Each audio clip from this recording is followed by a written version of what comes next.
going on, everybody? Rick back here with Andy for another episode of the Pilsners and Prelims podcast. Back again after another UFC Sao Paulo card where we saw some fantastic fights aside from the main event where Derek Lewis and Jailton Almeida somehow went to a decision. But regardless, was a fantastic fight. Excited for 295 here. No John Jones. A little unfortunate. Don'Tale Mayes could not pull it out, even though he tore John Jones's pec, which was disappointing. I'm sure John is more disappointed than any of us. But it should be a fantastic card. Main event is riddled with talent, as are the prelims. And I know we say that every week, but no kidding. From top to bottom, I wouldn't say Roosevelt Roberts is a top prospect, but most of the others are. So, Andy, what are your thoughts on the old UFC 295? What's going on, Rick? I'm excited about it, man. We know that the annual Madison Square Garden card always puts on a show, whether you have big names, small names, whatever. Some of the bottom names on the main card might not jump off the page to the more casual fans, but to those diehard MMA fans that have seen him recently, someone like Diego Lopes is kind of electrifying the MMA scene right now, where I don't know why, but people have really latched onto this and really like him, whether it's his fight style, whether it's his Karen haircut. And then you've also got Steamroller Pervola, who always shows out in New York City. He was on the MSG card last year as well. So, again, whether it's towards the end of the main card or towards the beginning of the main card or towards the beginning of the prelims too, I think we've got a lot of really nice names from top to bottom on this one that should be a lot of fun to analyze. I mean, the title of my video for our YouTube watchers says it all. I'm excited to see who is going to take over at the light heavyweight, replacing Jamall Hill due to injury. It seems like the champion holds a curse after Yuri had to step down with the injury. Now Jamall has to step down with the injury. If Pereira wins, hopefully he does not have to step down with the injury. So we'll just see what happens in this one. It's going to be, honestly, one of the most high-level light heavyweight fights that we've potentially seen in the division's history, which says a lot because this is one of the most storied divisions in all of mixed martial arts, all programs, all promotions. This could be an all-timer that we have on our hands, which is not something to laugh about, man. I can't wait to watch it. No, you're not wrong. I mean, we've got bangers all up and down the card. I mean, even the worst fights of the night, the Mark Madsen, Jared Gordon fight, would probably be the lowest energy fight, and that should be a fun one in and of itself for different reasons. And we'll articulate on a lot of those. First fight of the night, though, we've got Buzukja versus Jamall Emmers. And so we will see you there in just a second to break down that card.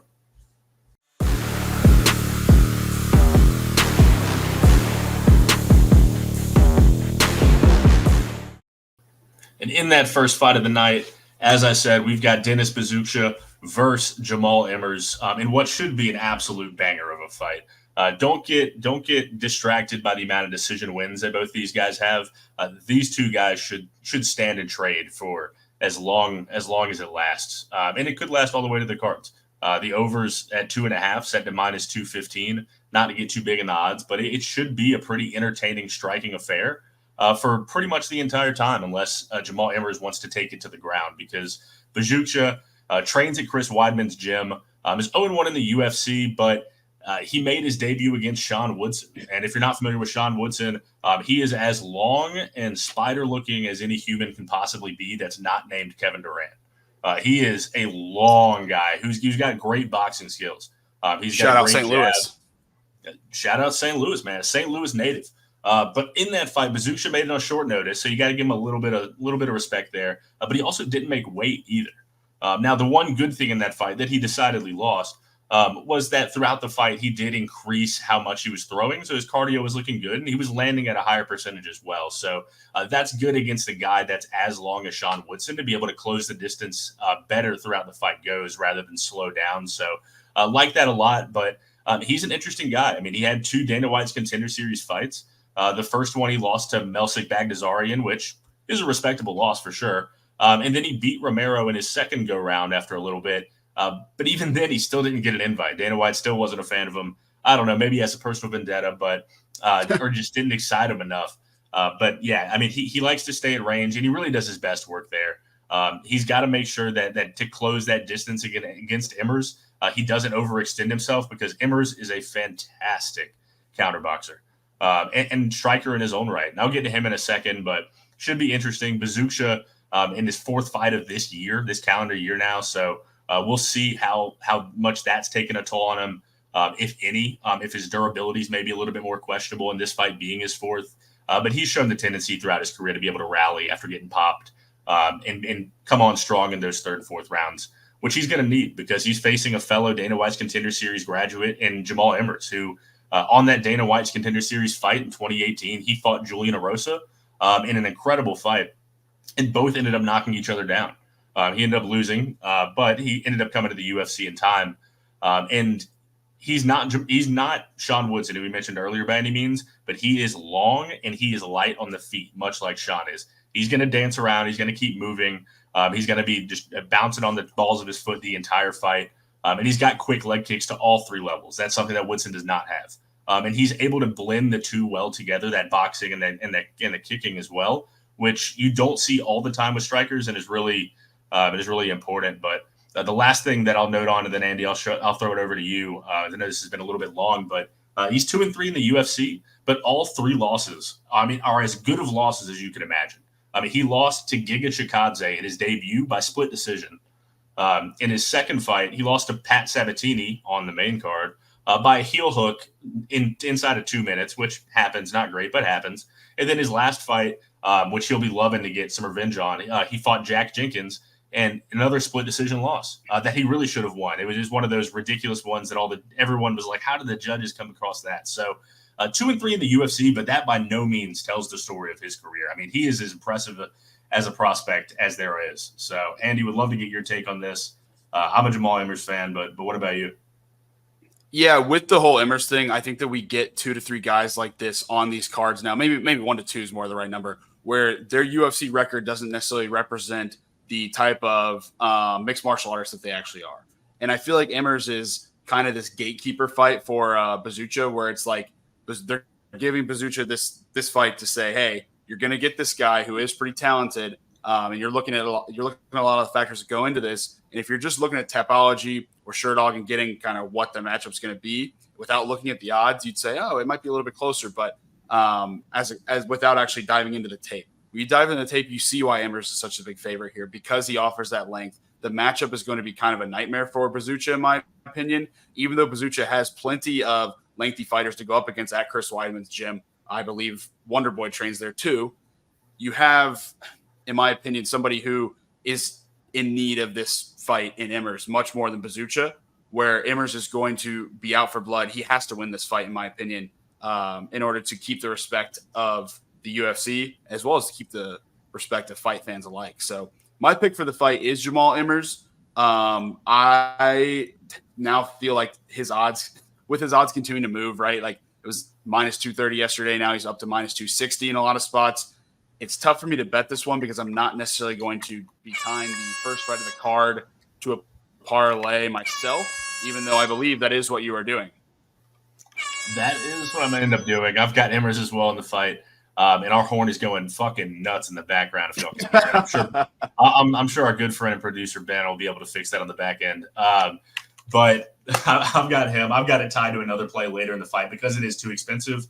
But I'm not going to lay that juice myself straight. I'll parlay with one more fight later in the card. But both of us going with Emmers, and we will see you in the next fight for Joshua Van versus Kevin Borjas.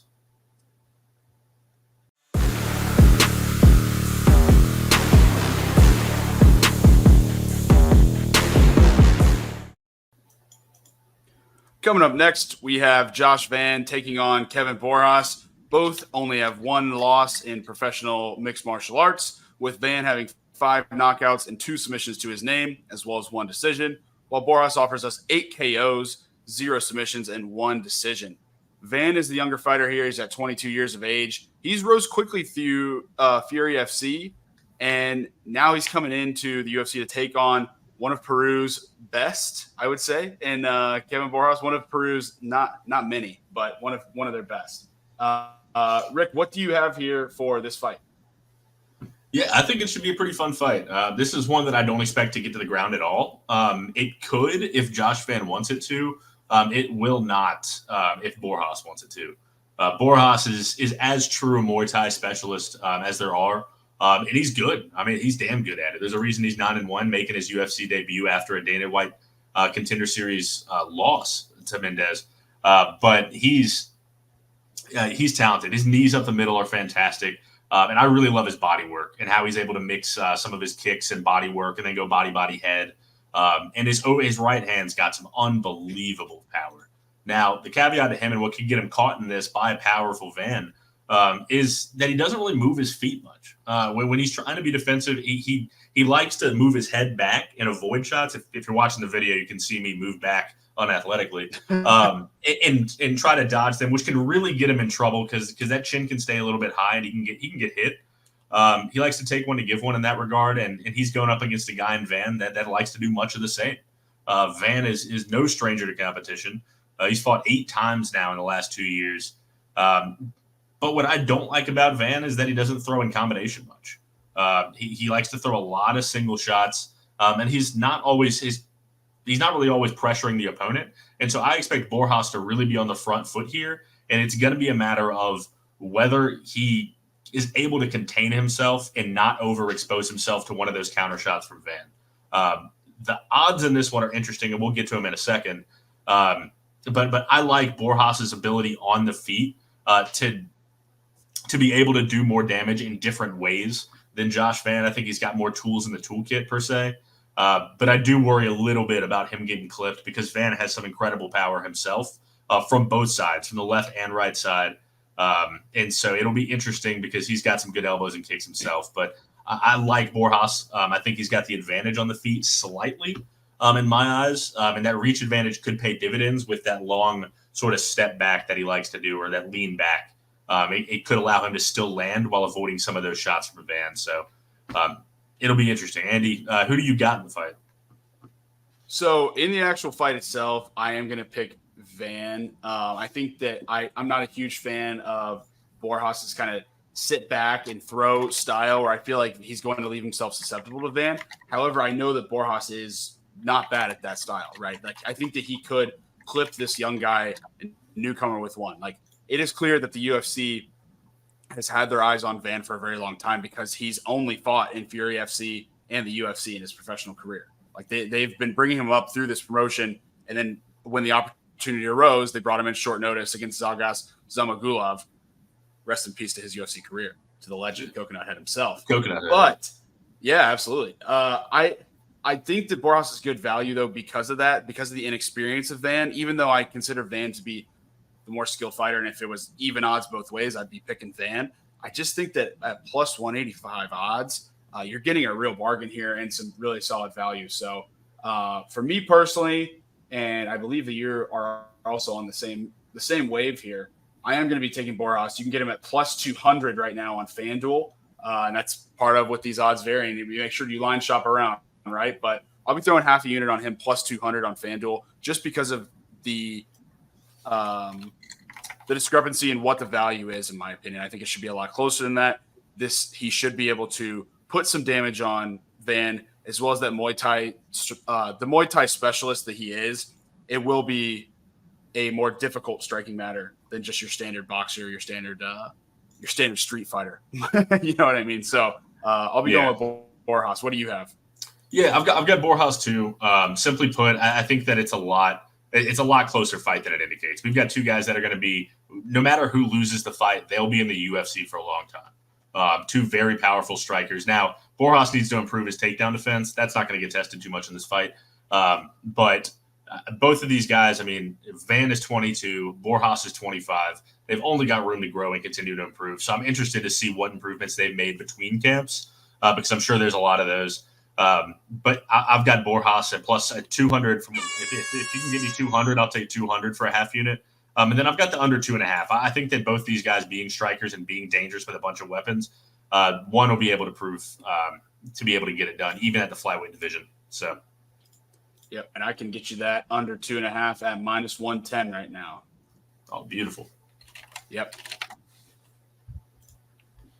So Rick is going with Borjas for his bet as well as his pick. I'm going with Van as my pick, but Borjas for my bet due to the significant value discrepancy in my mind.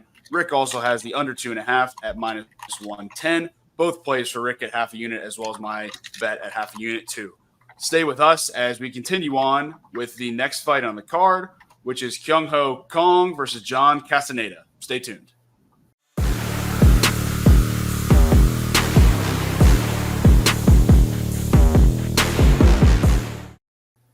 And coming up in the third fight of the night, we've got a fantastic matchup between Kang and John Castaneda. Kang now 8-3 in the UFC, and it's been an interesting run that I'll get into in a second. John Castaneda 20-6, 3-2 in the UFC, and his has been a little more odd. So to get into Kang, he's been in the UFC now for over a decade. He debuted back in 2013. And he's had a weird run. 8-3, and in 10 years is only about a fight a year, a little bit more than a fight a year. So he's gone through some injury issues, as has Castaneda. But really, what it comes down to for Kang is that he needs to be able to close the distance in this fight. His boxing continues to improve, but will be a significant disadvantage in this fight. But really, it's his wrestling that can get it done. And to his record at that 8-3, it's not that impressive. His best win to date is Christian Godinez in his last fight. But otherwise, I mean, he's lost to some questionable guys. And he's had 4 split decisions in his 11 fights. So a lot of close fights on the feet and on the ground where he might not be winning that decisively on the feet, and it might be top control over damage. So questionable scorecards. Castaneda, the opposite, a very up and down career, some low output. He's got a background in wrestling, so should be able to defend it pretty well, moves well on the feet, and is very well-rounded. The boxing range is where he might struggle. He's got good strikes, but he really likes to use it either full range or in close. So some decent little aspects in this fight that could end up playing well together. Andy, how do you see it playing out? Yeah, so to your point, like I know that you weren't super high on Kang's resume. I agree. It's not the most impressive resume for someone who is 8-3 in the UFC that I've seen before. However, I think that when you look at Castaneda's, whenever he's fought anybody that's kind of worth a damn, in my opinion. So you look at he lost to Nathaniel Wood. He also lost to Daniel Santos. He's got wins over Eddie Wineland, Miles Johns, and then my boy Tajik Gafarov, who we previewed on the UFC 294 card. Those wins don't pop out to me as much as the losses do in terms of resume. Whereas for Kang, I feel like Kang is kind of that name that pops up a little bit more on the resume just because of his tenure with the UFC. He's got a lot more experience, and it's very interesting to me that he's stuck with the UFC in the bantamweight division for so long. You don't see a lot of 36-year-olds weighing it at 135 pounds. That is pretty difficult. I don't think I could even do that at 27 years old myself. So. But for me, I like the length and the strength, not to rhyme there, that Kang offers against Castaneda, where he is going to have a great opportunity with his skill set, as well as it's going to be interesting to see Castaneda match up against him, where I feel like he's going to have opportunities to bust him up. But Kang has proven he has a nice chin. I mean, he's come down with 4 subs and 4 decisions in his 8 UFC wins. And I believe that he has never been, and all 3 of his losses in the UFC were by decision. So he's never been knocked out or submitted in the UFC. And I don't think that's going to change on Saturday night either. Really like the value that we're getting here with Kang. And I do think that the more tactical approach that he's going to bring to the table, despite the age difference, as well as despite the camp change where Castaneda, he's got a new boxing coach now. He's training in Minnesota now too. So a little bit different, a little bit colder place for him. But I think too, just with what Kang offers from experience, and this is going to be a theme that you see from me in this card in some spots, I'm going to lean with experience a lot this weekend. And that means I'm going to be going with Kang as my winner for the pick, as well as I'm going to be taking Kang money line at +130. I'm doing that for 3/4 of a unit. Found that line on Caesars. What do you have? I'm right there with you on Kang, and viewers, we're not going to agree on every fight here, but and I guess we didn't in the last fight, so that's a fault. That's a statement. But I've got Kang in this fight, and really what it comes down to me is that throughout his UFC career, while he's not dominant in any area, he finds what his opponent is terrible at, and then just abuses it for the rest of the fight. he will just continue to hammer it home. And Castaneda's got a couple holes. If he can get into that boxing range, close down some of the kicks from Castaneda, which he very well can, then I see him having some success. He's shown that he's the dog in him. And so I really like that. Kang is increasingly, he's increasing as an underdog, where he was plus 115 yesterday. He's up to plus 125 in some spots. And so it might be worth waiting on Kang. But for the sake of the podcast, I'm going to go ahead and lock it in. At plus 123 is what I've got it at. I don't know if you can get a better number, Andy. But I've got Kang in this fight as well. The total is set to 2.5, but the over is at minus 245. So they think it's going to go to decision with two very durable fighters. I'm not opposed to that, but I'm not going to bet that. Just give me Kang for one full unit at plus 123. Andy, you also have Kang plus 130. Wonderful. Yeah, on Caesars. Kang at plus 130 at Caesars. And Andy, are you taking that for a full unit as well? I'm going 3/4 of a unit on this one, so you'll get close to a full unit win if it hits. Wonderful. All right. Well, both of us have Kang, and we will see you in the next matchup for Mark Madsen versus Jared Gordon.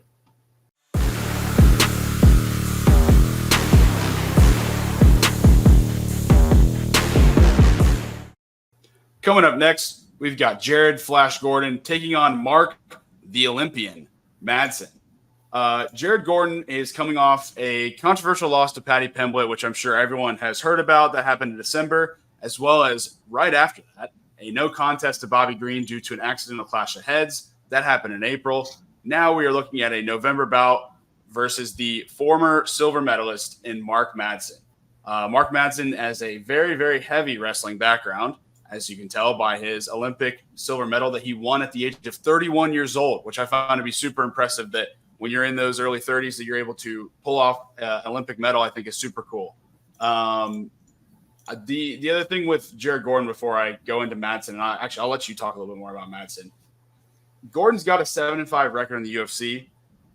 I think that we're starting to see a bit of a upward tick for him, if you will. Maybe not necessarily an upward tick that gets him into like the top 10 of the lightweight division, but maybe somewhere where he's like right there in that 11 to 15 range at his peak, where we saw him really stop that Paddy Pimblett hype train, which I thought was hilarious. Could not have had a worse press week for Paddy leading up to that fight with the beef with Ariel, and then going up and then arguably losing that fight to Jared Gordon, which only one member of the press graded as a win for Paddy.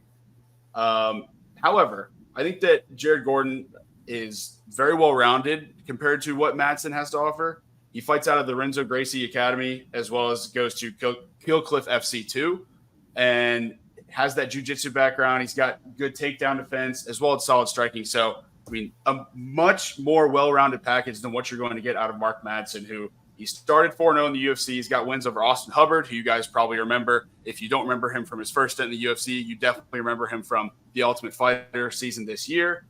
Clay Guida, which it's a resume builder, I guess, as well as Vince Pichel, who was supposed to fight last weekend, unfortunately did not. And then he took on his first loss a year ago against Grant Dawson, who just recently featured on the main card against Bobby Green, who I just talked about with Jared Gordon. There's a lot of correlations here, folks, but that's the lightweight division for you. Rick, what do you have to say about Mark Madsen? I mean, I know there's some specialists you like, some you don't. What do you think?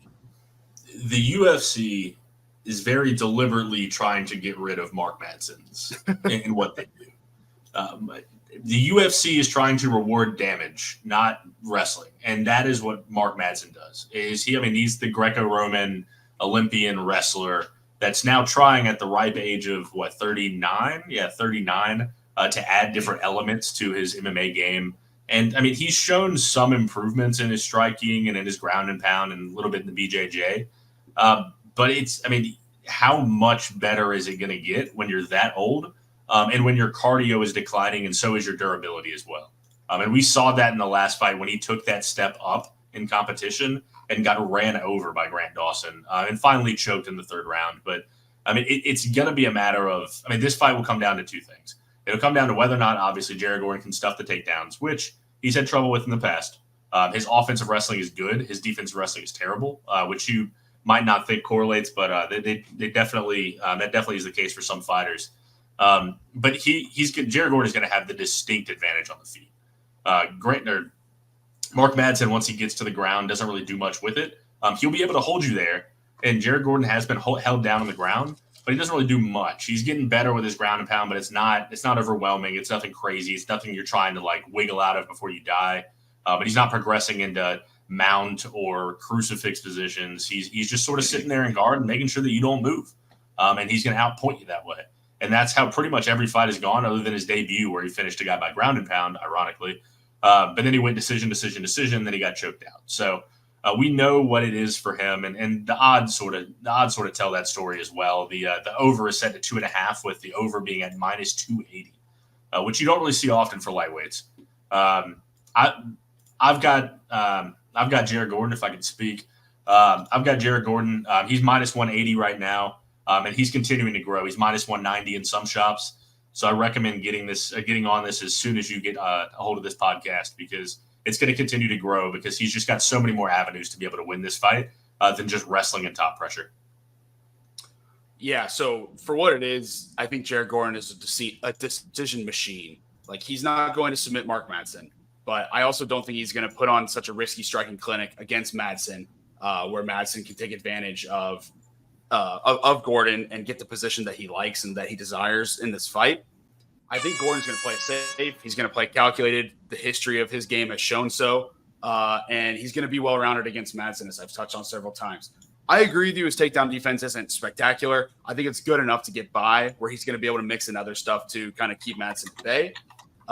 And honestly, like, Madsen's so one-dimensional that a veteran in the octagon like Gordon should be able to take care of business. So I'm not going with Gordon moneyline here. I'm going to take it a step further. I'm going with Gordon by decision at plus 125. That is on Bet Online. I'm doing 3/4 of unit on that play, as I did on my previous, as well as I'm going to do Jared Gordon by unanimous decision at plus 150 for half a unit. So I've got 1.25 units total on this. Kind of a little bit of a mixed bag, but I do think that he gets the decision. I would be shocked if it's a split decision. So that's why I threw another half unit sprinkle on the unanimous decision at plus 150 odds. So I've got Jared Gordon, or we both have Jared Gordon to win the fight.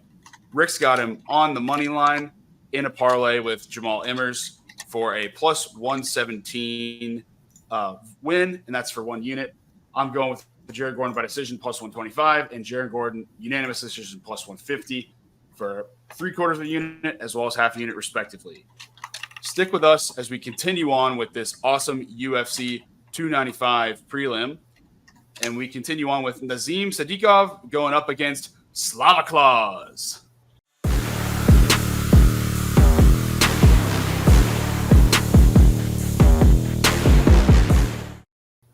Coming up with the 5th fight of the night, we've got Nazim Sadykhov looking for his 3rd straight UFC win to start his UFC career, going up against Viacheslav Borshchev, also known as Slaviklaus. Looking to get off the schneid a little bit with a 2-2 record. He did win his last fight, but in general, looking to really start to solidify his place in the UFC and make his way up towards the rankings. But this should be another fantastic fight. Sadykhov is training at Weidman's camp, also with Buzukja, who opens up the card. And he has had one unbelievable ride in the UFC through 2 fights. In his most recent one, he fought Terrence McKinney, who either for better or for worse is always on a highlight reel. Either he's getting slept or he's sleeping somebody in 5 seconds. In his career, I'd love to see a graph of his career, because if you bought and sold like a stock on Terrence McKinney's career, you could have made or lost a fuckload of money, because he has been up and down. And Sadykhov was one of the times where Terrence McKinney was down, but he dominated him by rear naked choke in the 2nd round. But the other fight that he finished Evan Elder in, who relatively young in his career, but that was a fantastic fight. And if you remember, Evan Elder was beating him 20-18 through 2 rounds, but a cut that had opened up on Evan Elder's eyebrow was deep enough to where the judges and the doctor decided that they couldn't go on. And it was a gnarly cut. You always hate to see it in like that, because he really was up 20-18 and continuing to look good in that fight. But Sadykhov gets the win, 2-0. You can't fault a guy. That's damage. And so he's 2-0 now in the UFC, and now he's got a huge test now in Vladishev, or I'm not going to pronounce his name, in Santa Claus. Slaviklaus. I'm going to reset for our views here. Slaviklaus, who 2-2 in the UFC, as I mentioned. both of his wins by finish, both of his losses by decision. One being to our favorite last week's card, Mark Diakese, who I just mispronounced for the third time. So should be an interesting fight. Borshchev fighting at a Team Alpha Male, so a much larger camp.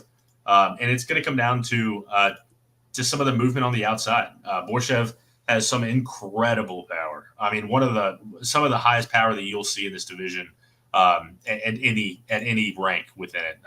Any fighter at the top towards the bottom, doesn't matter. I mean, he's got a liver shot knockout, and he's rallied from being dropped multiple times. So he's got that dog in him, and he's got power just for days, as I mentioned. So he's fighting another guy in Sadykhov who's got some fantastic offensive wrestling that he'll like to use. And movement outside of the pocket to make sure he avoids some of those shots will be big for him. But he's got his own striking that's fantastic. He uses some good some good footwork to move out of some opponent shots and be able to counter those. And if he can land that against Borshchev and be able to hit that timing very well, then we could see him be able to clip Slavaclaus and be able to knock him out. But on the contrary, if he's not able to, or he mistimes something, he can get hit with a nuclear bomb to the face and be able to get dropped. But we've seen him be durable in the past. Not a great thing to say about a fighter, but he's also got that dog in him. So it should be a fantastic fight. Andy, what do you see in this fight? Yeah, I think the power of Slavaclaus is what's going to be so interesting to me. I'm interested to see how Sadykhov handles that. I do think that Sadykhov has the much more well-rounded game where he is going to be able to utilize that decent grappling that he's got. He's got some kickboxing in his game. He's got some judo. He's got I believe he's got some sambo in his game as well. So compared to Slavaclaus, who has such a illustrious kickboxing background, he's got an 18-2 kickboxing record. I just feel like for somebody who has won both fights by knockout in the UFC, when you see what he's done in his losses, it seems it's very interesting and appealing to Sadykhov, where Sadykhov, Slavaclaus, sorry, I hope that those sound okay on the mic. Slavaclaus has 2 losses, and he's been taken down 20 times combined in those 2 losses. So when you look at that and see the wrinkles that Sadykhov has in his game, it makes me really want to go with Sadykhov just because of the different folds that he has where he should be able to weather the storm. And like you said, that durability piece is what's going to be huge. He's definitely going to have some power punches landed on him. There's no doubt about that. I would be shocked if he comes out of there without a couple of hits. I just think that durability will be tested, and it should shine through here, where I feel really good about taking Sadykhov against Borshchev just because of how one-dimensional Borshchev is here. The one thing that does scare me is that liver shot potential for Borshchev because of Sadykhov's style. He's going to leave his sides open, and something like that, although seeing a liver shot is one of my favorite ones to see, I would never like to experience one myself, but I do love seeing them. I don't think that it's going to be too big of a risk where Sadykhov has much more in his bag. So give me Sadykhov here. I found him at I lost my page here. Minus 135 on DraftKings. So I'll be going with Sadykhov for a unit in this fight. What do you have, Rick? Yeah, I've got Sadykhov as well. I'll be quick because I know we're a little bit over time here, but I think that if he fights smart and stays away from some of that power, he can use that offensive wrestling, be able to have an advantage on the ground, but he also has some good power on the feet himself. The safest path to victory is just stay away from that power as much as you can, and you should be able to win the fight either by decision or by finish. The other bet I'm going to take is the under 2.5, which I've found at minus 155. I think that one of these guys, given their power, given their size, is going to be able to get a finish. So both of us going with Sadykhov in this fight, both of us taking him for a full unit. I'm adding in that under 2.5. Next up, we've got Mateusz Rebecki versus newly on the card, Roosevelt Roberts. We'll see you there.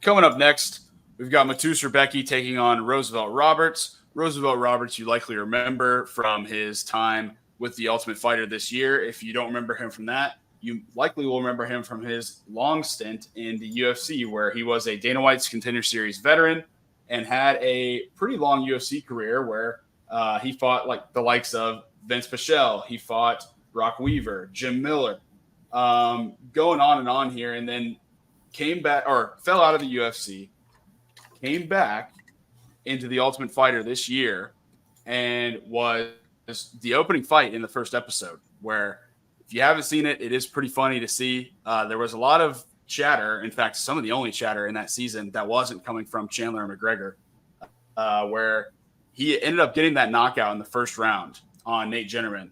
And it was super exciting to see. And then we saw lots of Roosevelt Roberts cameos the rest of the way until his next fight against Austin Hubbard that he lost.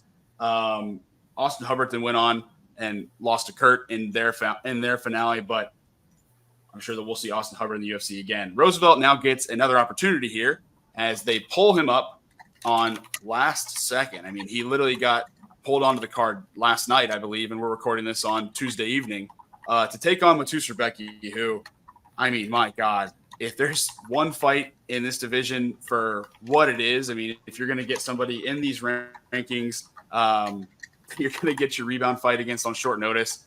Rebecki would not be my first choice. I applaud Roosevelt Roberts for taking it, but at the end of the day, he is somebody that's going to take the opportunity, especially to fight in the most prestigious mixed martial arts promotion. So, Rick, I'll kind of let you take it away with Rebecki if you can. I think that there's going to be a huge mismatch of styles here, to put it lightly, as well as a mismatch of experience. Yeah, I'll touch on Roberts first real quick because I do have more on Rebecki and more to cover on him. But Roberts, my few points are, I mean, he's got 4 wins. He's 4-3 in the UFC. None of those 4 wins are against anybody that is still in the UFC. A little questionable there. Hasn't really had a great win to his record. Has struggled with a lot of different areas, including Ignacio Bahamondes, as you mentioned. Wheel kick knockout with 5 seconds left in that fight. Was armbarred by Jim Miller, who, hey, it's Jim Miller, it happens. And then obviously the Hubbard lawsuit, which is getting better and better. But like you said, I mean, this is as bad a matchup as anyone can imagine. I can't Roosevelt knows that he's getting a payday here and that he's getting some respect from Dana and that he'll have another fight, because there's no other reason he would take this fight on 8 days' notice, because this could be ugly. Rebecki is hittable. But Robertson does not have the damage to be able to knock out Rebecki before Rebecki lands a left hook from hell to be able to drop him. And it's not just that left hand that the southpaw uses and loads up on with uppercuts and hooks. He has a right straight that he'll sit down on for that. It's like a jab, but it's a power jab, and it's nuts too. And we talk about his power. We talk about how heavy he is. His calf kicks are unbelievable. And Roosevelt Roberts is a long guy. He's a tall, skinny guy, and those calves are going to get eaten up early. And so while we talk about all the strikes, the punches, the kicks, he's got a BJJ foundation. He's got submissions on his record, 6, 9 knockouts, but 6 submissions.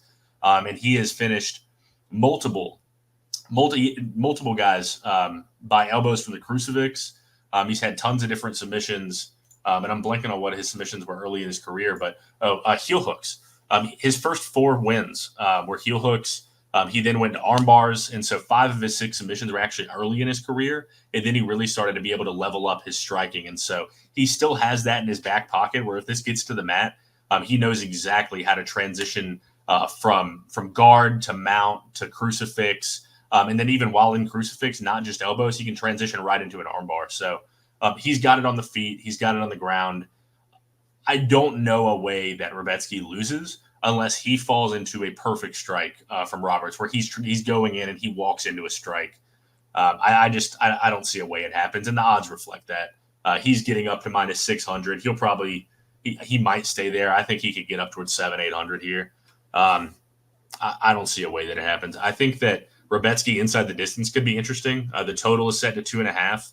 I don't think that Roberts sees the third round, but that total is set to minus 200 to the under. So maybe Rebecki inside the distance is minus 150. I can't find on any books because this fight just got announced yesterday. But when that comes up, if it's minus 150 or less, I would lock that in if I were you. What do you got? I assume Rebecki. Yeah, my pick is Rebecki. I think the other thing here for me is that I want to just recommend to everyone again, do not put him into your parlays because it does not add value. You're still locking 2 grown men into an octagon. When you have that big of a favorite, it does not add value for your parlay. That's my only call out on this one because we don't have odds to look at right now. We're recording less than 24 hours after the fight was announced. So pick is easily Rebecki, but I agree. Maybe we'll see like 150, minus 150 on the inside the distance. And If that's the case, make sure to follow us on Twitter at AndyHH Sports and at RickHH Sports, because we will be tweeting that out. Coming up next, we have got Tabatha Baby Shark Ricci taking on Lupita Godinez. Stay tuned with us as we break down this electric women's fight coming up. No.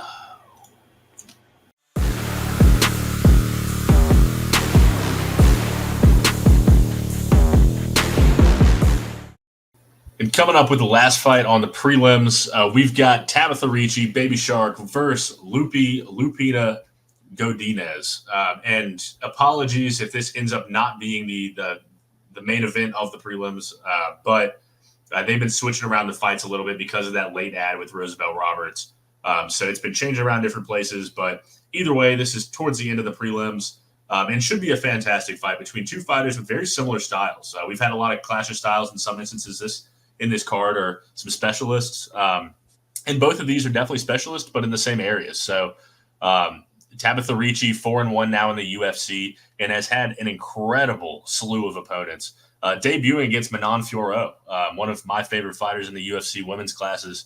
And she lost to her via knockout, which shit happens. When facing Fiorot, shit happens. But she then proceeded to beat Maria Oliveira, Poliana Viana, Jessica Penne, and then Gillian Robertson pretty decidedly in her last fight as well. Though I'll touch on that a little bit. Wasn't as impressive as I was hoping that she would be on the feet against Gillian, but still an impressive record nonetheless. And Lupita Godinez has had quite the up and down UFC career, but last beating Elise Reed via rear naked choke, which if you can have any sort of grappling against Elise Reed, you'll have a lot of success, because boy, can she strike, but boy, she cannot grapple in the slightest. But what this fight comes down to for me is going to be the slight edges that I have Godinez in on the feet, but also on the mat. And what I mean by that is the aggression and strength of Godinez in the grappling, but also on the feet, I think will edge her as far as damage goes throughout the fight. Ricci throws with more volume, but a lot doesn't connect. A lot is just like faint jabs that never land, but she's just throwing them to get action out there. And so you really... it's hard to decide as far as damage goes with Ricci in that regard. It's continuing to improve, but it's still pretty basic, and she really struggles to find range, especially as the smaller fighter, which she will be in this fight, although it's not by much. What Ricci does have the slight edge in this fight for me is in those transitions, in the grappling transition. So if we end up going to the mat with both of these ladies being BJJ experts, I do lean Ricci a little bit in being able to scramble and find the back, or be able to get into an advantageous position over Godinez. But it's not a large enough advantage for me to take her in the fight. And so I guess that sort of spoils where I am in the fight. But Andy, I'll hand it over to you to see what your thoughts are on this fight, because I think it's a pretty close one. It's an interesting one. It's a tough one for me because I am a Ricci fan, but I do really respect Lupi's game. I think, too, like, Lupi has several of her teammates there for what it's worth, where she comes from that Lobo Gym MMA, where she's going to have Alessandro Costa as well as Diego Lopes there with her training. So will be a busy night for that gym. I think with Ricci's spectacular Brazilian Jiu-Jitsu, that she also is training with some of the best Brazilian Jiu-Jitsu people, I just tend to give that a slight edge over the wrestling grappling that Godinez has, where I do lean Ricci here, even though I probably am going to sit out on this one.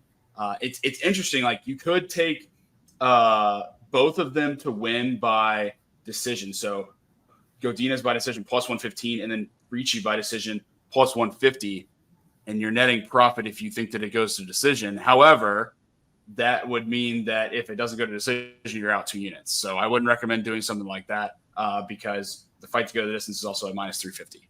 So it's like it's a tough avenue there where Rick's doing the math in his head there. He's thinking about it. I am. I don't have a play on this one besides that I think it's going to go to decision. Both of these girls are not going to go out. I think that they both have the longevity and they're going to be kind of playing a chess match where they're not going to get the finish, but the odds say that, and it makes it kind of difficult to bet. Yeah, it is. I mean, like, I don't have a bet on this fight either. It's one of the few that I don't, because I lean Godinez, but at minus 175 for a lean, you're never going to lock it in. And I'm always apprehensive already just to lock in a minus 170 in general. But yeah, I mean, as I said, I think that the power of Godinez is going to be the difference in this fight as far as damage and winning rounds and points goes. We could end up getting a split decision here very, very easily. So if you want to bet either by split decision, I know we locked in Diakise by split decision last week, which did it hit? We hit one or two, but it was close. It did not, but I did hit 1 plus 700 one. I'm blinking on who it was last week, who won by split decision. Maybe Ben can get that up between fights here. But yeah, I lean the power for her. She's dropped numerous opponents throughout her career now.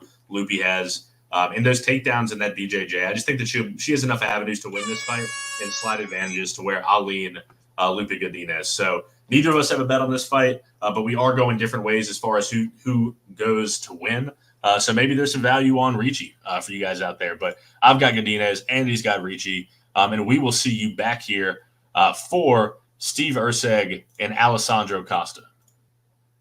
And to add one more thing to that segment real quick, to confirm, it was Mark Jacasey by split decision plus 700 that was able to hit last week. Angela Hill was damn close to getting that as well at plus 500, but we take it anyways.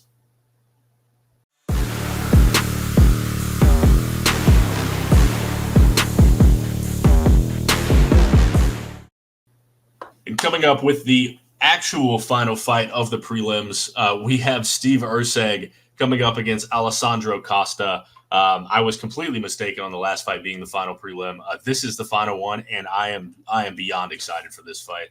Steve Erceg looking to make it 2-0 in the UFC, and I'll get into how he did that in a second. But he's coming up against Alessandro Costa, who 1-1 in the UFC, getting knocked out by Amir Albazi happens, but then dominating Jimmy Flick, making him pretty much submit to calf kicks before ground and pounding him to finish that fight off. But a dominant performance for him in his second fight. And it's a tale of two different fighters here with Erceg, the Aussie, coming in on short notice to a pay-per-view in the Nunes Aldana card back in June. And he fought a ranked David Dvorak on short notice and outpaced a guy who's known for his pace and then knocked him down, almost finished him. And at one point, he landed a right hook to wobble him, went with a head kick that knocked him down, and then almost cinched in a guillotine to finish the fight, but ended up winning by unanimous decision in that fight. An unbelievably impressive performance. And funnily enough, in that fight, David Dvorak was supposed to fight Matt Schnell, who ended up canceling right before, and that's why Steve Erceg stepped in. In this fight, Steve Erceg was supposed to fight Matt Schnell. Matt Schnell just called out of the fight. Now we've got Alessandro Costa on short notice. MMA math tells me Alessandro Costa is going to win by unanimous decision. So if you want to put on the tinfoil hats there, you want to put on the craziness, you could say Alessandro Costa by decision. I don't even know what the odds are right now. I'll look it up. But should be a fantastic fight. Andy, what are your thoughts? I'll get a little more into the style after you talk a little bit about your side. Yeah, so Erceg now sits at a minus 185 to minus 190 favorite on most books after being minus 158 just last night.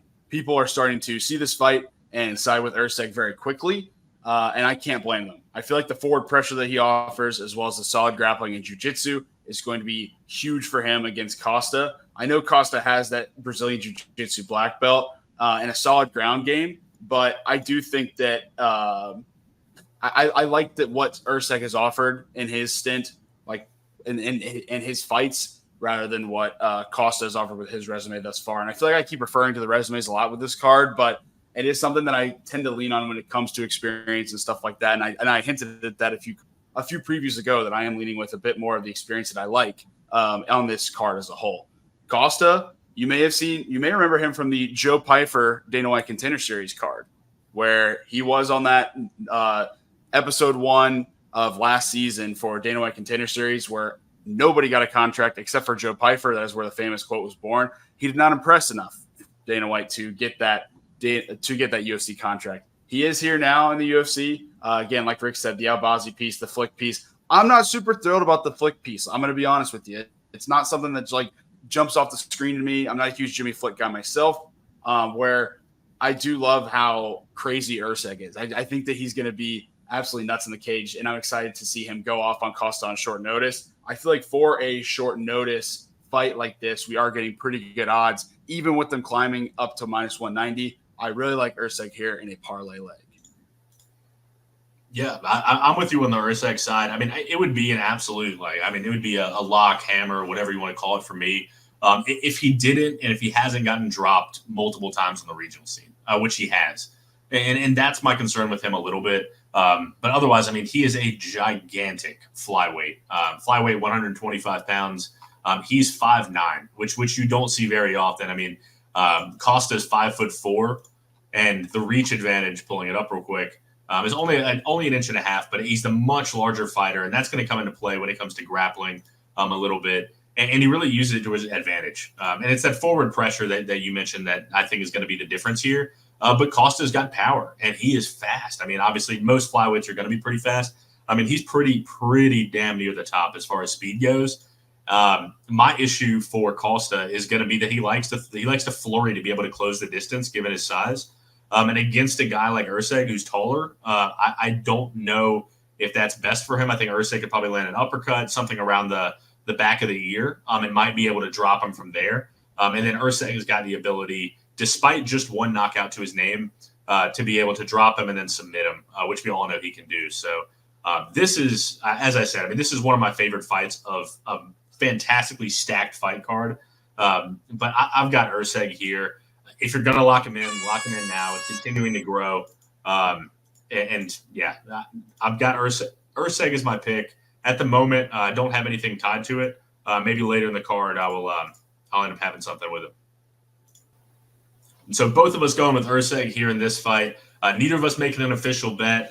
Andy's got him in a parlay leg, possibly later as well. But we will see you back for the main card with Pat Sabatini and Diego Lopes kicking it off in Madison Square Garden. We'll see you there.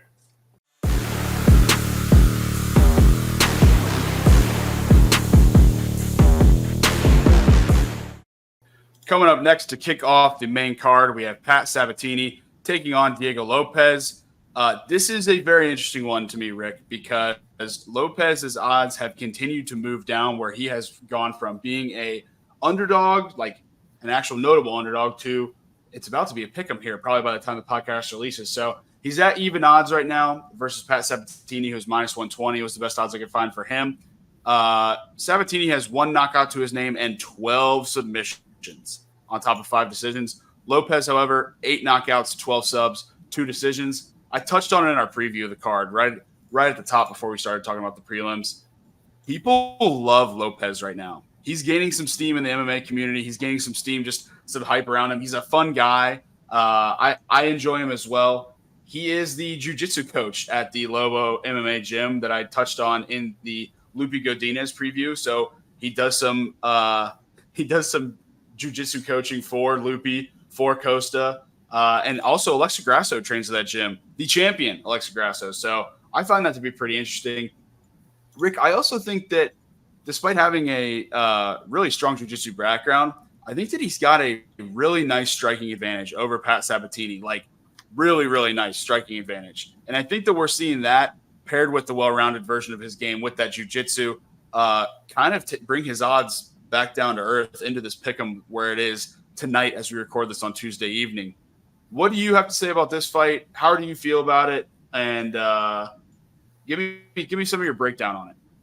Yeah, so I mean, I think it's a Sabatini fight, right? Like it's gonna go, at least in my head, how pretty much every Sabatini fight goes, which is he is going to want to use his wrestling.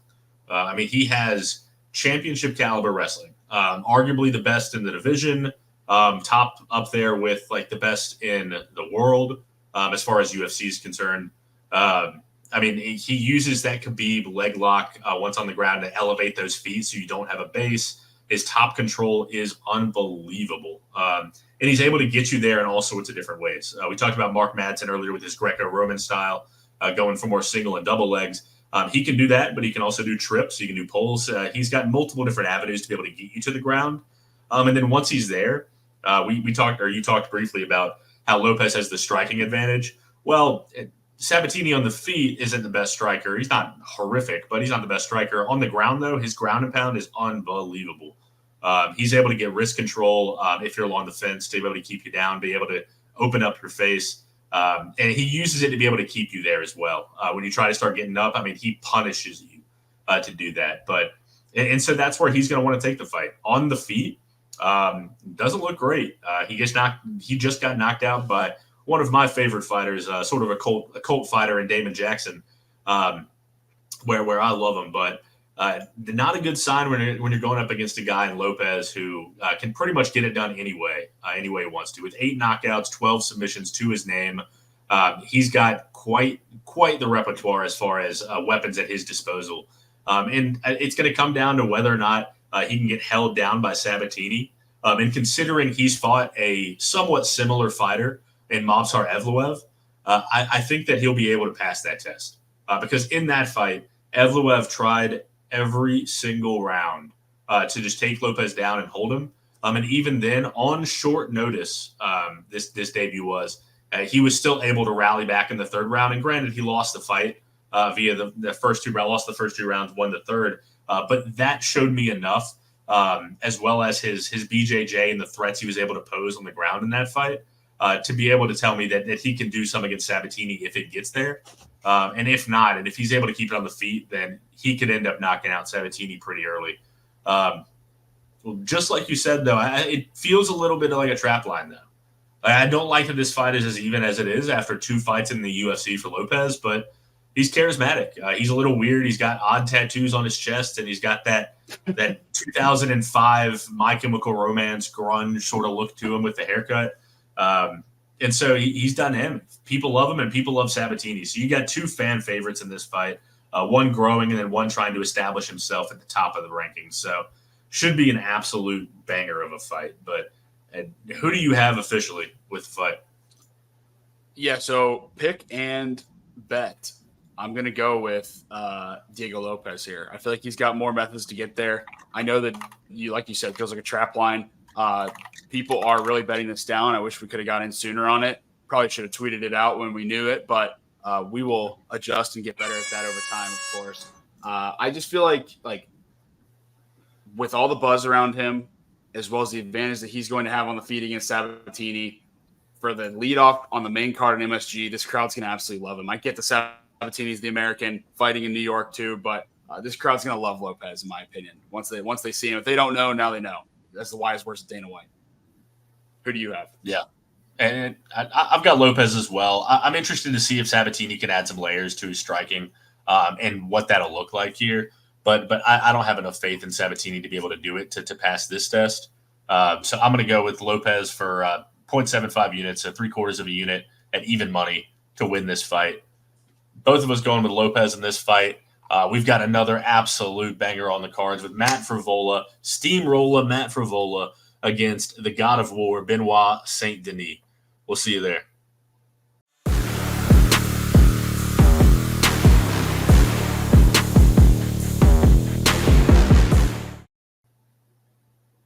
Coming up next, we have the man from New York himself, Matt Frivola, taking on Benoit Saint-Denis.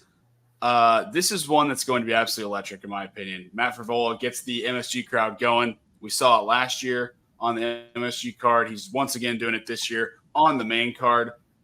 He's got 3 straight knockouts to his name since that record-breaking knockout loss to Terrence McKinney. And that might be what you remember him for, but please don't, because he has been absolutely electric with his knockout power over the last 3. He is 5-3 in the promotion and also has a win over Jalen Turner back in 2019. That's one that you can really add to the resume there. His most recent win is a knockout over Drew Dober as well, which is awesome. He did not start out as a KO guy, though, Rick. He was kind of he had that wrestling background when he got his MMA start, and then his boxing has dramatically improved where he's now become a power shot guy where he's able to kind of figure it out. He's able to pack a punch, and it's going to be interesting packing a punch against a man with the nickname God of War, who Benoit Saint-Denis lost to Zaleski to start his UFC career, but has since won 4 in a row. And he's won 3 fights this year, which I think is the biggest thing for me. The activity for him right now is insane. And not only is it activity, it's activity over huge names. He's got a big win over Ismael Bonfim as well as Thiago Moises in July and September, both by finish. So this will be his 3rd fight in 5 months. And this fight's on the MSG card. Unbelievable. I think his wrestling is a bit better than Frevola. We haven't seen Frevola use the wrestling in a while. I know that I said it was his background, but we haven't seen him use it in a while. I really think that Saint-Denis is able to potentially get the finish here is what I've been looking at personally. But interested to hear your thoughts on the card too for what should be an electric fight to get things get us really into the main card here. Yeah, I mean, this fight will get everyone out of their seats if the other one did not. If the other one becomes a wrestling grappling affair, which I don't think it will, but if it does, this will be the fight that gets everybody out of their seats regardless. And if you don't believe me, go to Vegas because the fight not to go the distance right now is minus 400. So we're seeing a finish either by submission, by knockout, more than likely. And I think Saint-Denis is probably the one that has more skill. But Frevola, as we've seen over the past 3 fights, he's got power. And he might have fallen in love with it a little bit. As you said, he's got that wrestling background. And before those 3 knockouts, he had just one. One of his 8 wins were by knockout. So 4 by decision, 3 by submission. And we sort of see the same thing with Saint-Denis. Not in that he fell in love with the power or anything, but that most of his wins are not coming by knockout either. He's got 3 knockouts, 9 submissions, 0 decision wins. So we've never seen him go to the cards and win it. I'm sure he doesn't want to go to the cards and win it this time either. But what it comes down to for me is Saint-Denis likes to be able to get up close sometimes and sort of blitz in either for takedowns or just to get into that boxing range. And he can get clipped fairly often in there. So that's a little worrisome for me as far as taking Saint-Denis. But his striking to all levels, his kicks are so heavy to the body, but also to the calves that it's hard to watch sometimes. Because you just hear the clapping sound of just shin on stomach, and it's hard. So if he can land and start to see success with those, he's able to mix those pretty well with his striking. And he's got that dog in him too. Both of these guys do, where they've gotten hit before, they've gotten rocked, and they say, all right, let's go. Sort of like what Kamzat did against Gilbert Burns, which I guess is just going to be my example here for the next few cards until something else gives me a better one.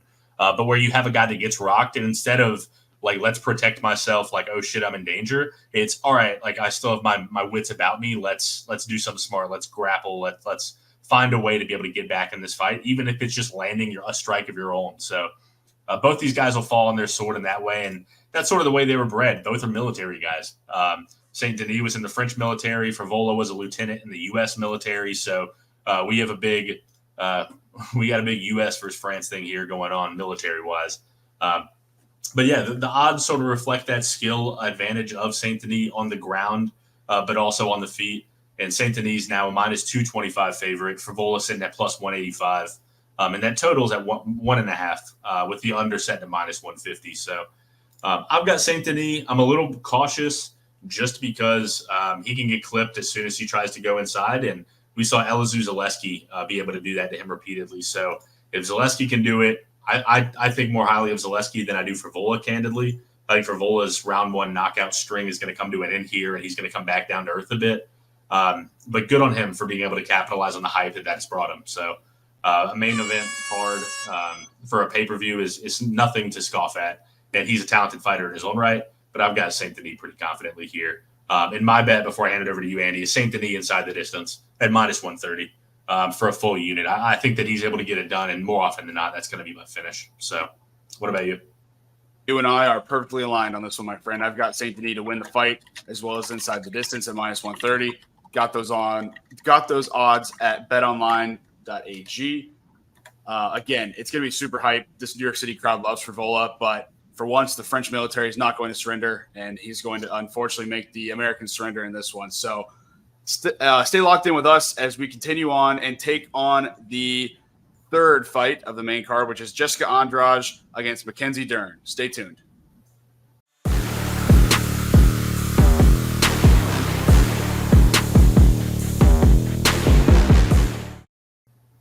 Coming up with our last fight before the 2 title fights, third to final fight of the night, we've got Jessica Andrade versus Mackenzie Dern. And one of the fights of the night as well, in a clash of styles to some extent, despite all of Andrade's submissions. We see Dern as one of the BJJ experts in the sport. We all know her if you're not familiar with her. She is a Brazilian Jiu-Jitsu black belt to the nth degree. Like as good as anyone in the UFC can be. She's Gillian Robertson, but with a more complete game. She is as dangerous as anyone gets when they get to the mat. And so, what'd you say? I said, what a comp. Yeah. I mean, hey, if you're Gillian Robertson, that's all anyone's ever asked of Gillian. It was just to develop somewhat of a striking game. And even against Tabatha Ricci, who was not impressive, she still was not able to pull it out. But that's neither here nor there. Dern's continuing to improve on the feet. Will that be enough against Andrade, who is admittedly regressing in her career? That's a little bit light to put it on like that. Because she's 15-10 now in the UFC, but she's lost her last 3 fights to Erin Blanchfield, Yan Xiaonan, and Tatiana Suarez. And I've got some more thoughts on that, but Andy, I'd like to hear where you sit on the fight and sort of what you think about Dern Andrade and moving forward. Yeah, I'm going to pick up the baton where you left it with Andrade, where I just feel like her story going into this fight is so crazy, and I think that we're going to see a sweet ending for her at the end of it, where the last time she's had this many consecutive losses in a short span, it was to Weili, Thug Rose, and Shevchenko, with a win over Chookagian mixed in between. So that was a 4-fight span for her. She then proceeded to beat Cynthia Calvillo. She beat Amanda Lemos in a main event, which was very hype. That was a really fun fight. And then beat Lauren Murphy to start 2023, which, if you're taking notes at home here, this will be Andrade's 5th fight in the UFC in 2023, which is insane. I mean, I feel like there's some guys that we cover on here where we're like, oh my God, he hasn't fought in a year. Oh my God, he hasn't fought in a year and a half. Like there's always one of those on a card where they're either debuting or they've taken too much time off. She has no trouble with that, especially at her age and her experience. She has 25 fights in the UFC, 15-10 record, but one of the most, if not the best women's MMA resume of all time. Legitimately. I mean, we're talking about UFC legend and women's mixed martial arts legend here in Andrade. I think that when we're so used to seeing some of the fighters that were so famous and so well known for how durable and how great they were start to decline, Tony Ferguson comes to mind, right? This is not a Tony Ferguson decline for me. I think that Andrade sometimes leaves herself vulnerable when she's throwing that jab and working with the striking on the feet. I don't think Dern is necessarily going to be a huge threat to take advantage of that, though, where I don't really know if we've seen Dern do a ton on the feet besides when she dominated Angela Hill, but it's Angela Hill. I mean, I roasted her on the last preview. So, or maybe that was 2 ago now. I can't remember. She's going yes, Dern has that amazing Brazilian Jiu-Jitsu black belt skill set, but if anyone's going to keep her at bay with their experience, it's going to be Jessica Andrade. So recent form for Andrade says otherwise, says it could be a decline, but I just think that she's seen this Dern battle before. And with the plethora of MMA experience she has in 25 UFC fights, that skill set's going to be put to the test, and I think it's going to show out on the biggest stage, which is Madison Square Garden. So I think my preview there kind of hints where I'm going, but what are some of your thoughts to close this out before we get into our picks, Rick? Yeah, I mean, I think that Andrade, I mean, you hit it pretty squarely on the head. That she's regressed a bit, but I mean, she's continuing to face the top of the division. And even those 3 losses have come against specialists in their own right, where Blanchfield and Tatiana Suarez are probably the 2 best women's wrestlers at the moment. And Yan Xiaonan is about to fight Zhang Weili for a championship, and she's unbelievable as far as striking goes. So she faced probably one of the best strikers and then 2 of the best wrestlers who were able to do what they wanted on the ground and be able to knock out Andrade. But my one fear with Andrade, I say one, my main fear with Andrade in this fight is her gas tank and cardio, as well as some of her fight IQ. She's very confident at times and sometimes will make the wrong decision in that she wants to be able to beat her opponent at where they're good at. And so while she's got 8 submissions to her name and is very good in her own right as far as BJJ goes, I hope that she does not get in a situation where she tries to weaponize it against her. I hope that she's smart enough to stand up, re-engage on the feet, and be able to get in there. I have some concern with her size and giving up a little bit of it, a few inches in reach and stuff, because she may have to get a little closer than she wants against Dern. That could lead to takedowns or trips or whatever you may have it. But overall, I think that she's going to be able to have the at least good enough takedown defense to stifle those. But Dern has tried to make improvements to her wrestling. She's been training with Henry Cejudo. As cringe as he is, he's a damn good wrestler. So it's going to be an interesting fight. I don't like where the odds are with Dern at minus 185 and growing. So I am going to take Andrade. And I'm going to take Andrade to win the fight. I think that she's got a very good case to be able to win it on the feet. And my fear is her cardio and then just not being smart and taking the fight to the ground. I love Dern. I'm a fan of her game. I'm a fan of how she looks too. But I think that with Jessica Andrade, you have what should be a much closer fight, and what the odds don't show is that. So I'm going to go with the value here, and it actually is one of my most confident plays of the weekend. I'm going Jessica Andrade's money line at plus 165 was the best I was able to find. I'm going for 1.5 units. I get your concerns totally, but I think that Dern is a bit more one-dimensional than we're giving her credit for, as well as when you look at the quality of fighters that she's fought. This is going to be her biggest test to date. And yes, Andrade has a lot of miles on the tank, but I'm not too worried about it going into this one, where I am going to make my biggest play on an underdog here too.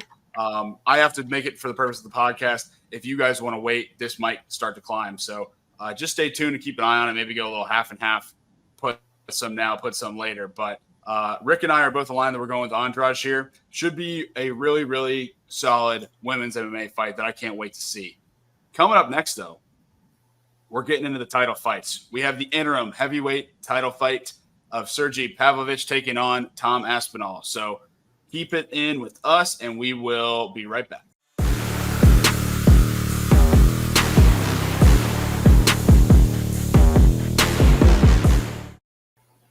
And leading off the two title fights that we have this weekend, we have Sergey Pavlovich at minus 105 taking on Tom Aspinall at minus 115. These two were supposed to fight in September of 2021, but the stakes are much higher now, as they are going to be fighting for that interim title belt after John Jones was injured and had to fall out in his fight against Stipe Miocic. Pavlovich is an interesting one. He has one loss in professional mixed martial arts. He trains with American Top Team, which is kind of funny because when you look at the man, he is one of the scariest, largest looking Russian brutes that meets the eye. He is a first-round KO machine, and we haven't really seen his wrestling tested in a long, long time, which I think is going to be a theme of this preview. Is we're going to talk about the different folds to Aspinall's game going up against such a knockout artist and someone that packs so much power in Pavlovich that you would expect in the heavyweight division, right? That's what comes with this division, is you're getting huge guys just beating the shit out of each other and knocking each other out. That's what Pavlovich is. But then you bring on someone like Tom Aspinall, who's got that creative footwork. He's got amazing speed. He's going to give Pavlovich a lot of interesting angles. Both these guys haven't seen a second round since 2017 for Pavlovich, and Aspinall hasn't seen a second round since 2016. So, Rick, I'll let you kind of talk a little bit more about Aspinall, and you can really put a lot more shine into his body of work than I can. So go ahead. Yeah, so Pavlovich, I'll talk about Pavlovich quickly because his game has much less layers, as you spoke to. But really, I mean, he uses that gigantic frame that he has and that 6-inch reach to be able to complement the speed and power that he's got, because it is of like a Francis Ngannou level of scariness to other opponents. And if he's able to land that shot, pretty much any analysis that we're about to give on this fight could just be thrown out the window, because at any point, Tom Aspinall can enter the pocket, get hit by one of those right hooks, and that's the end of the fight. But that's also heavyweights in general. And the reason that I think that Aspinall will be able to get out of the way of those exchanges or not be able to get clipped as strongly is because of that speed and quickness. I mentioned Pavlovich's speed. He doesn't have the same level of speed that Aspinall does. He is truly a middleweight fighting at heavyweight. And his dad, I'll tell you, his dad is his coach, has been his coach for a while. And if you've turned on the ESPN previews on ESPN, the UFC previews on ESPN this week, you'll have seen a lot of the different segments because they're really blowing up Pavlovich and Aspinall this week. And as they should. Both these guys took it on short notice and are putting a lot of risk in their career as far as the success goes. Because a lot of ways on this championship fight. So, but really, it's that versatility of Aspinall's game. He has that speed. He has striking. He's got leg kicks. But what I really like about Aspinall is his fight IQ. And in a fight like this, it's going to be imperative that he's able to either be all the way out or all the way in. You don't want to stand in that intermediate range where Pavlovich can almost close his eyes and start throwing hooks, because it only takes one. And I don't want it to make it sound like Aspinall's power isn't formidable. And he's got all sorts of knockouts on his record as well, with 9 to date with 4 submissions. But really, it's his versatility that I think will end up being the biggest factor here, and being able to wear out Pavlovich. And the biggest factor in that was in that Blades fight that Pavlovich had recently, his last fight back in April. We saw Blades, before getting knocked out just 3 minutes in the fight, we saw Blades really starting to be able to work Pavlovich. And towards the end, I know it sounds like, in 3 minutes, like, how do you know? That last minute of that fight, there was a noticeable slowdown in Pavlovich to where he started breathing heavily. His mouth was open. He started just sort of trying to walk down Curtis Blades. And so Aspinall is more athletic than Blades is, despite tearing his ACL 15 seconds into his fight with Curtis Blades. And I think that so long as he avoids that power shot early, if this fight makes a second round, it's all Aspinall. It's all Aspinall. And even in the first round, he could definitely be able to clinch up Aspinall, get it to the ground, and find the neck pretty quickly. But again, all of that could come out the window real quick if Aspinall gets clipped by a right hook by the Russian himself.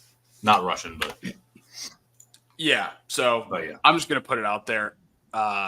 I want Tommy Aspinall to win. Like, I'm a fan of his. I think that he's the better mixed martial artist holistically. It's just something about it, Rick. My gut tells me that Pavlovich is going to hit him with one and put his lights out. And that's what scares the shit out of me. So my pick here is Pavlovich, even though everything says to go with Aspinall, and the odds are starting to say that people are going to go with Aspinall too. But that's not my bet. My bet is going to be that this fight makes it to round 2 at plus 104 on FanDuel. And that goes completely against everything that we've just said, where there's, yes, these guys haven't seen a second round since 2017, 2016, yada, yada, yada. Like, it's a long time since these guys have made it to the second round. You look at the interviews. You look at some of the stuff these guys are saying in the buildup, and I get it. You can't read into the buildup too much. But what I will say is it's clear. Aspinall's spoken about how emotional and important this is to him, that he's able to be recognized for this opportunity and how seriously he takes it.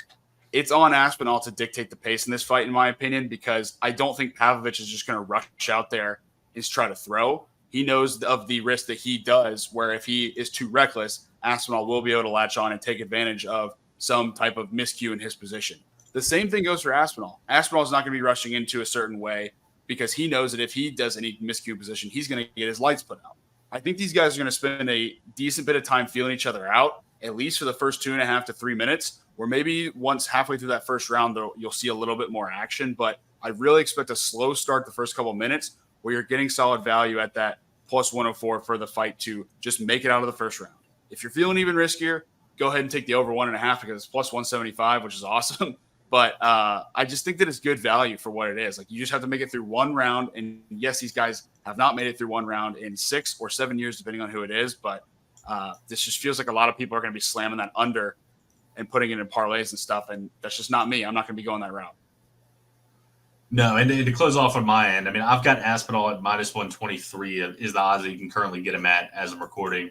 And I've got 1.5 units on that. I think that in my eyes, and this might be a little tinfoil hat far out there, but there are certain fighters that live, eat, and breathe MMA, and there's not many of them. Volkanovski's one, John Jones is one, and I'm not trying to compare Tom Aspinall to them in the greatness sense, but he's a guy that is continually assessing his game and is just psychologically brilliant.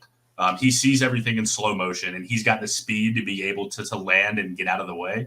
And I'm believing in that here. I'm believing in that prep that he's gone and done over the past 1.5 years. That Marcin Tybura fight that he had back in, I think it was July, that was his first fight in a year since that ACL injury. And I can only imagine the amount of tape and study and training that he's done to continue to improve his game. We didn't get to see it in that Tybura fight, but I think that we'll see it here. I think that he's going to be able to get it done here.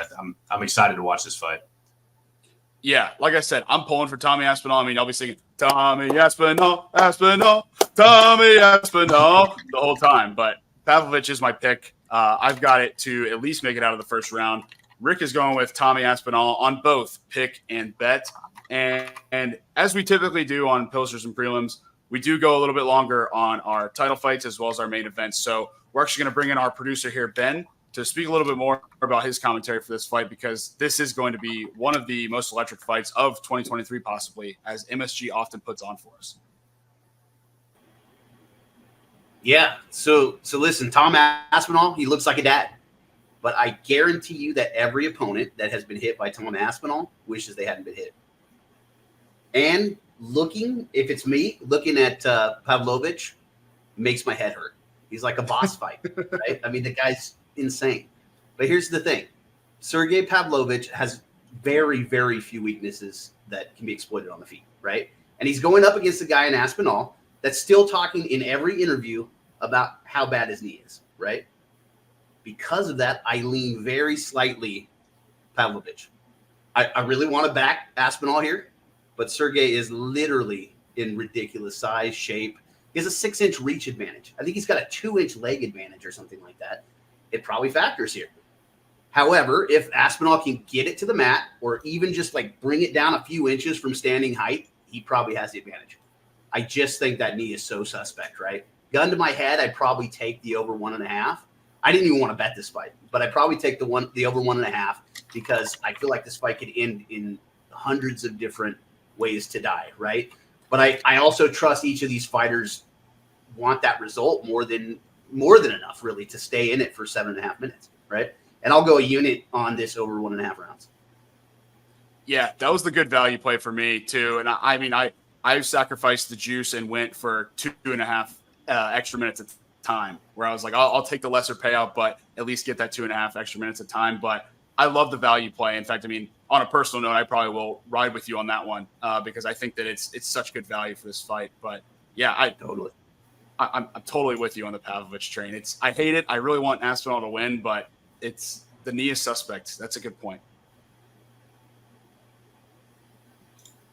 Rick, any closing thoughts, or you ready to move on to the main card? Yeah, I think we're ready to move on to the main event here. I've got to summarize. We're sort of a little bit everywhere. I've got Tom Aspinall, if I can speak. I've got Tom Aspinall. You guys are a little bit on the other side with Pavlovich, but I think we identified just how close this fight is, and that's what the odds are. So I'm excited to have it and ready for the main event. So we've got Yuri Prochazka versus Alex Pereira, and we will see you there.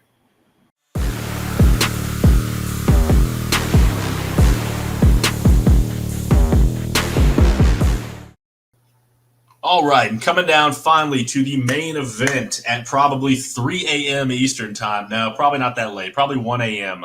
Hopefully you guys are still awake. Hopefully all the other main event fights have been entertaining. I don't see a world where they won't be. But we'll have Alex Pereira up into light heavyweight for the second time, facing Yuri Prochazka, coming off of that devastating shoulder injury after the Glover-Teixeira fight, where he was able to notch that victory in the 5th round via rear naked choke, surviving really because he was not going to win that card on the scorecards, or that fight on the scorecards. And so now these two get the chance to fight it out for a title after Andy's guy, Jamall Hill, tore his Achilles. Is that right? Achilles? It was an Achilles, and it was playing basketball before one of the pay-per-view events. I think it was before the June one, for like the big fight week one. See, life happens. I'm not of the mindset that you should just be in a little bubble until the fight. Shit happens. John Jones just tore his pec, just wrestling, just training. It happens. It sucks. Hopefully he's able to get back to where he was as far as quality goes in the octagon, because his fight with Glover himself was a fantastic one where he was just dominant. But that's not who we're talking about today. We're talking about Prochazka and Alex Pereira. Andy, I'll throw it over to you at the beginning here. What do you see in this fight? Where is the edge? Yeah, I mean, you touched on it, but Prochazka's been on such a weird journey. He's had 3 UFC fights and was immediately thrown into the fire here with the promotion, where he got a knockout win over Ozdemir. He got that spinning elbow knockout over Dominic Reyes, which is an electric highlight. They're going to play that highlight like 20 times. So I hope Reyes is not watching the card. And then he got the last-minute sub over Glover, which that was such a weird fight. Like, Teixeira looked like he was about to potentially win all 5 rounds, at least win 3 or 4. And at the end, Yuri just shows up on top and chokes him out with 30 seconds left in the fight. It was one of the more insane things I've ever seen for a title victory. But the Yuri injury canceled the fight versus Glover. Then Dana White pulls in Ankalaev, and Jan Blachowicz just throws Glover to the side. Then you've got those guys drawing, and immediately as the press conference is happening after that boring-ass fight between the two, You've got Glover and Jamall going at it for the belt. Yuri just still sitting on the sidelines, like nothing announced for him. He's just vacated, nothing going on besides it's the worst shoulder injury you've ever seen. And then once Jamall goes down, this fight kind of materialized like a month or two after that, where these guys were announced to be on the Madison Square Garden card. And I think for Jamall, it was always, who is it going to be? Is it going to be Yuri or is it going to be Alex? Knowing Alex probably had to get one win at light heavyweight before he would get the title shot against Jamall. I'll get into the fight a little bit though, because I think like the only thing I'll say last about the history is if Alex wins, I just hope he doesn't get hurt, because that is the curse right now with the belt, is that you are going to get hurt afterwards. I think Yuri leaves himself a little too open, to be honest with you, where I think we've seen Alex kind of take advantage of poor defense on the feet. Even if you let your guard down for a second, he is going to take advantage of that. We saw that in the Izzy fight where Izzy dominated him, but in the first bout, that is, and Izzy looked really solid. And then right at the end, Alex saw the chink in his armor and immediately took advantage of it and went through. The time off also worries me a bit here, where I know it's been a year and a half, it's a year and 5 months on the dot that he fought last. And I just think Alex is a lot better defensively in boxing and striking than Ozdemir and Reyes were for Yuri. And those were Yuri's 2 wins in 2020 and 2021. So in my opinion, like if Yuri didn't pull off that sub, he was going to lose to Glover in 2022. Alex also has Glover in his camp and also in his corner. And he's fought Yuri once and was training to do it again in December. That obviously didn't pan out. But my point there is Alex has been there with Glover to train for these Yuri fights. Like he's been honestly training for Yuri for like 2 years now, because he's been helping Glover prep, and now Glover's helping him prep. There's a bit of a revenge factor to this too. And I don't really put a lot of weight into that, but the actual preparation part, I do put a lot of weight in. So what do you see in this one? And from a more technical side, what are your thoughts? Yeah, I mean, from my side about Yuri is he does leave himself to be hit. He has a lot of crazy strikes, a lot of unorthodox strikes, spinning strikes, elbows, less traditional, where Alex is a lot more of that traditional kickboxing style, hence his background. But Yuri's had an interesting UFC run, and I want to touch a little bit more on that Volkan and Reyes fight, in that it almost feels like the UFC gave him the most hittable top tier guys within the light heavyweight division.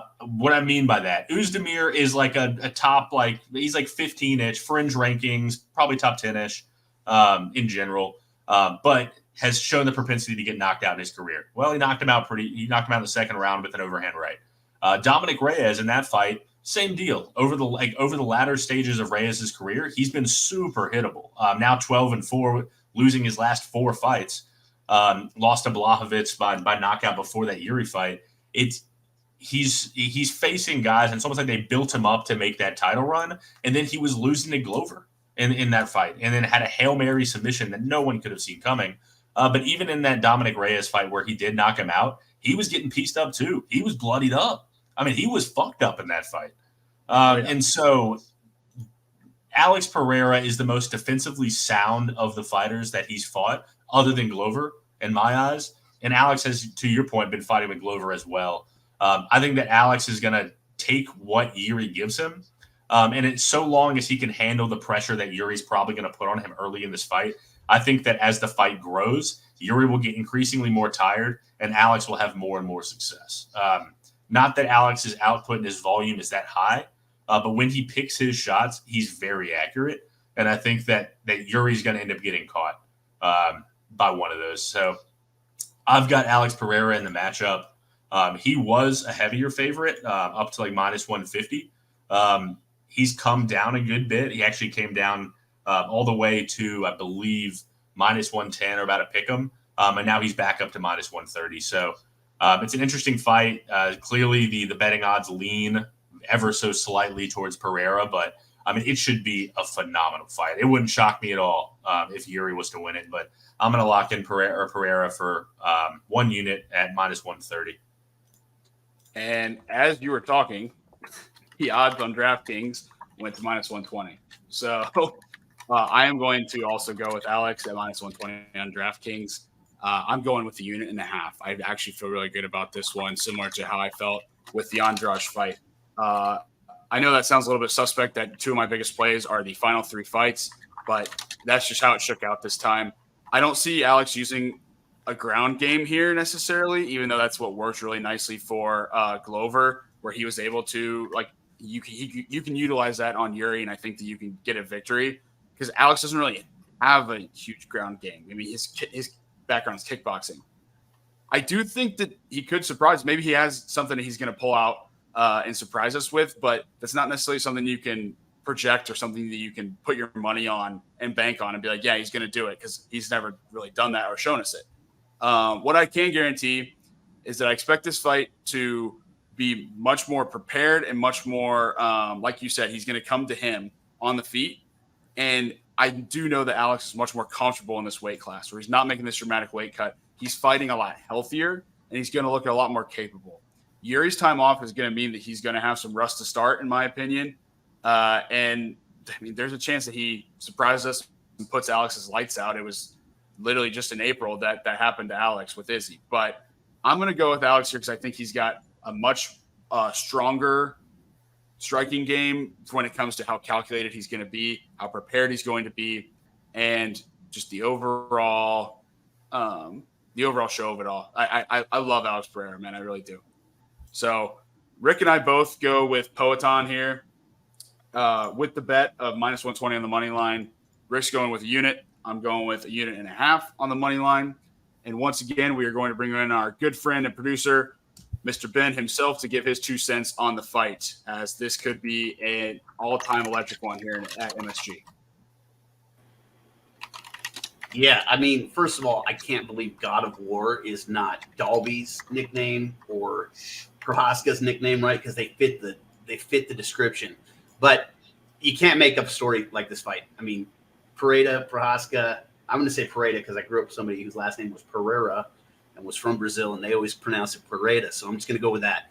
It's just not something you could possibly script, right? I mean, you got Alex Pereira. He's comfortably in the light heavyweight division now, right? His striking's not in question. He's legitimate. In any other fight, and I'm glad you guys took what you did for picks. In any other fight, I like his odds, period. His kicks are dangerous. If he's able to exploit them, the fight gets really interesting after 7-8 minutes, right? You can only beat on a leg so much before that stump gives out.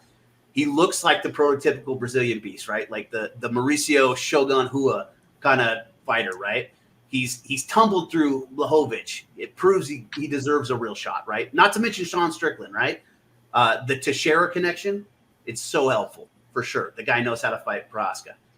I mean, Pereira debuted at Madison Square Garden. He won a belt at Madison Square Garden. He certainly wants to win a second belt at Madison Square Garden. But Yuri Prochazka, man, the guy's an enigma. He's weird in like the best possible ways. He's obsessive in the best possible ways.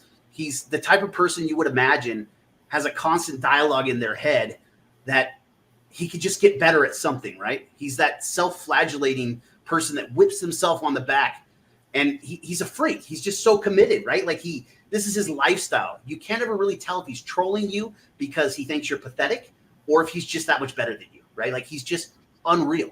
He doesn't want to get hit. That's why he dances around like a ghost, right? But he can take a hit. He literally earned his belt taking hits, right? His chin is unreal for this weight class. His fight, his focus is super unrelenting, right? I don't care how good Pereira is. I don't care how badly he injured his shoulder. I don't care what Dana White says. He's a marketing guy. Yuri Prochazka is not a fighter that you can count out of any fight, period. He does get hit. Sometimes it's almost like he thrives on tasting blood in his mouth, right? So, yeah, anything can happen. It's UFC, right? But he smells blood better than hammerheads, man. He hits harder than any light heavyweight in history if you look at it pound for pound, right? He's hungry. He's confident. He's going to win this fight, period. And because it's a pick'em, I'll take the Yuri money line. It's basically a pick'em. In fact, I can't even believe it's probably slightly plus money right now. I'll also take this fight to last less than 2.5 rounds, which is a pick you have to buy up. But just to hedge my bet, and currently that's not a really good value. I think it's at like 185, negative 185 or something like that. It's probably still worth it to me. And I'll go a unit on either of those or probably both. With the caveat, Andy, since you had to go a unit and a half, that some men's units are bigger than others. So I'll stick with just the unit play here. Don't discount Prochazka, really. Don't discount his length of history in the UFC. He's the real deal, period. It may even be the fight of the year for me. So, and for the fans out there, it's a really good time to be a light heavyweight fan. I mean, with all the tumult that's happened in the last year or two with the 205-pound weight class, man, as these guys get healthy, it's going to be stacked for real in 2024. Yeah, I'm so fired up for light heavyweight division as a whole. It's such a revival from what it was to even 2 years ago. Just looking at it, it was such a tough void to fill once John Jones departed from the division. But I got you at odds at plus 110 on Prochazka on FanDuel, so you got a little plus money there, and then minus 177 on your under 2.5. So I also he's think going to be really so solid. fresh. You guys called it rust. I call it trust, man. That guy's been out long enough to get ready. So we'll see how it plays out. I'm glad you both picked the opposite pick as me, because now we're really going to know what's up. Dude, we need to come on for more of these. Yeah, we need to come on for more of these main events. Man, that monologue got me amped up for Yuri, and I'm on out. You know what? Though? That got me like fucking ready to run through a wall with Yuri's like ponytail looking for sure thing at the top of his head. I'm not gonna lie though. In full transparency, as you guys were talking to Pereira at the start, I almost changed my mind, and then I was like, no, this guy's too committed. He's a psycho. He is a psycho. He is a psycho. I'm so amped for this fight. This is easily my fight of the year. I mean, I'm looking forward to that December card, but man, this fight is gonna be golden. I agree. This should be the best fight, arguably the best card of the year as far as matchups go. Entertainment wise, I think that this is up there. And names are one thing, but this fight's got young prospects as well as established veterans still trying to make a name for themselves late in the card. So a fantastic pay-per-view. We'll be back next week as well with UFC. Just a fight night. Yeah, it's just a fight. I know it's not a pay-per-view, but we'll be back with that card as well, covering it as well, getting the podcast out to you guys on YouTube, all socials, Spotify, Apple, everything else. But should be a good card. We're excited for it. Thank you guys for sticking through if you've gotten this far, and we will see you guys next time. Cheers. Cheers, everybody.